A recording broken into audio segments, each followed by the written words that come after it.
la vérité et la vie. Jésus est la réponse au monde d'aujourd'hui.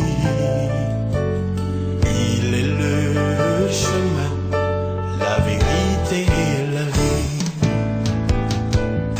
Si tu as des questions qui n'ont pas de solution. Dans le nom de Jésus, chers frères et sœurs, nous voulons vous saluer et formuler cette parole de bénédiction sur la vie de chacun d'entre nous. Que Dieu nous bénisse à notre départ, que Dieu nous bénisse à notre arrivée. Ce matin, nous voulons intervenir sur une pensée qui est la suivante: l'obéissance à Dieu. L'obéissance à Dieu. Et quand nous lisons la Genèse à l'Apocalypse, bon nombre de références bibliques nous donnent de comprendre aussi le principe de l'obéissance. Mais un exemple a retenu notre attention, l'exemple d'Abraham dans Genèse chapitre 12, quand tu l'as reçu, l'appel du Seigneur. Je voudrais que vous puissiez faire la lecture avec moi. Genèse chapitre 12, le verset 1 au verset 4. La Bible nous dit ceci: l'Éternel dit à Abraham, va-t'en de ton pays, de ta patrie et de la maison de ton père, dans le pays que je te montrerai. Le verset 2, je ferai de toi une grande nation et je te bénirai.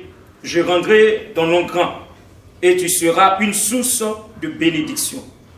Je bénirai ceux qui te béniront et je maudirai ceux qui te maudiront. Et toutes les familles de la terre seront bénies en toi. Le verset 4, Abraham partit comme l'Éternel le lui avait dit, et Lot partit avec lui.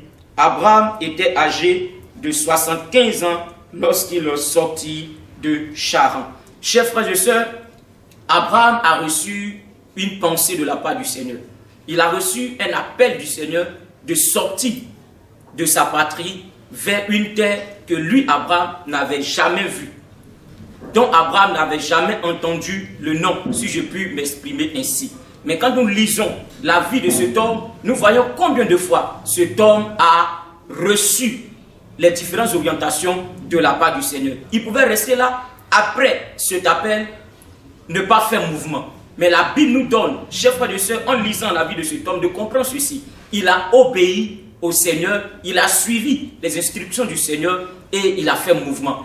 Nous pouvons dire, chers frères et sœurs, que l'obéissance, je vais le dire rapidement, c'est simplement, chers bien-aimés, faire ce qui est recommandé, ou encore ce qui est commandé par l'Éternel, ou encore c'est obéir à la volonté du Seigneur concernant une pensée que lui, Dieu, nous a communiquée. Chers bien-aimés frères et sœurs, nous nous attendons aux bénédictions de la part du Seigneur.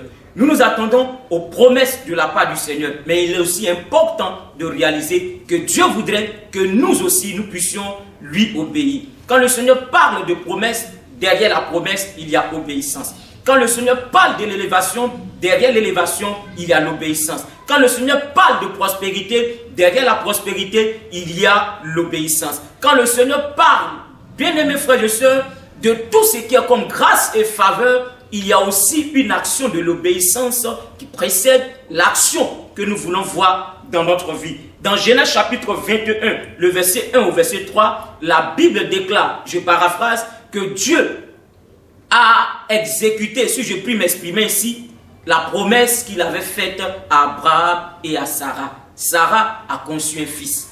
Dans 1 Samuel, le chapitre 15, le verset 20 au verset 22, cet homme Saoul était promu à de grandes choses, à de grandes actions de la part du Seigneur. Mais à cause de la désobéissance, il a vu tout cela lui échapper. Bien-aimés frères et sœurs, comme le Seigneur voudrait que toi et moi nous puissions comprendre ce matin l'obéissance à l'Éternel Dieu. Je voudrais m'arrêter sur cet élément, l'obéissance à l'Éternel Dieu. Ensemble, j'aimerais que nous puissions prier le Seigneur. Nous allons demander au Seigneur de nous aider par son esprit à lui obéir. Ensemble, prions. Seigneur, nous voulons te rendre toute la gloire, notre Seigneur et notre Dieu. Quelqu'un peut-être va nous suivre ou encore va partager cette courte méditation. Apprends-le à t'obéir. Apprends-moi également à t'obéir. Apprends-moi à suivre ce que toi tu voudrais que je puisse suivre. Que mon frère puisse suivre tes instructions et y obéir. À toi seul toute la gloire. Au nom de Jésus-Christ. Amen. L'obéissance à l'Éternel. Shalom. Jésus est la réponse au monde d'aujourd'hui. Il est le chemin, la vérité et la vie. Jésus est la réponse